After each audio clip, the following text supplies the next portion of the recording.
मुगानि गोख्रै खारनाय समनि फाखनाव दासान्दि बर' हारिनि गेजेराव खोनायल' हौवा हिन्जाव गोमानाय लांखानाय बायदि जाथायल'।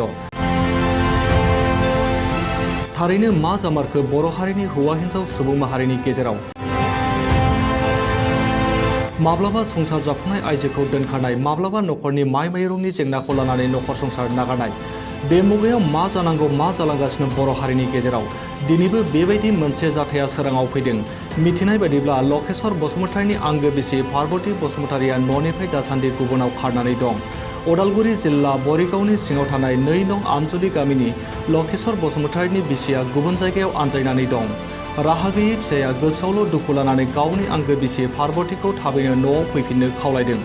लोगोसेनो सोरबाफोर गावनि गोमानाय बिसिखौ नुसनोब्ला 8134032706 मबाइल नम्बराव खौरां हरनो हागोन होननानै आंगो फिसाया खावलायदों। थांनाय मंगलबाराव उदालगुरियाव मुलि लायनो होननानै थांदोंमोन।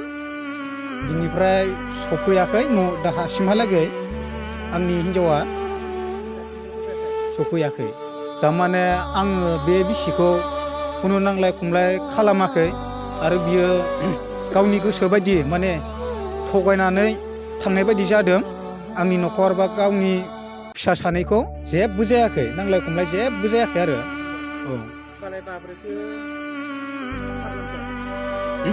बिनि खारलांनाय जाहोनखौ जेन'बा आं मिथि मोना। बे जेन'बा मुलि लायनो होननानै थांदों, आंहा बिसास दङ। जेन'बा थांदों नालाय थांदों, आंबो नेनानै दङ। फैफिनगोन आसा खालामनानै आं नेनानै दंमोन आरो दासिमहालागै माने नुनो मोनाखै आंनि गथ' सानैया बिमानि मोखां गन्थं। न'खराव दङ आंनि बिफा बोराय आरो आइ बुरै दङ। दिनै आफानि अबस्थाया बिराद गाज्रि, दोननो दङ दानो गैया। थिग बेबायदि अबस्थाखौ नागारनानै आंनि बिसिया गारनानै थांदों आरो आं हाजिरा मावाबानो, सानसे मावाब्लानो माने मोनजानो थाङै बेबायदि न'खरखौ आंनि बिसिया माने आलाय सिलाय खालामनानै गारना थांदों। मानोना जेन'बा आं आंनि बिसिखौ थारमाने गोसोखांदों। जायजों जेन'बा थांथों बेखौ आं मेगन देखाजों नुनो मोनाखै आरो आंनो जेन'बा नांथारगौ। आरो जि आं कन्टेक्ट नाम्बार होदों बे कन्टेक्ट नाम्बाराव जि माने मानसिफ्रा माने नुगोन बा नायगोन, बिथांमोनहा आंनि बे कन्टेक्ट नाम्बार होनायाव अननानै खिथाहरगोन मोनोब्ला।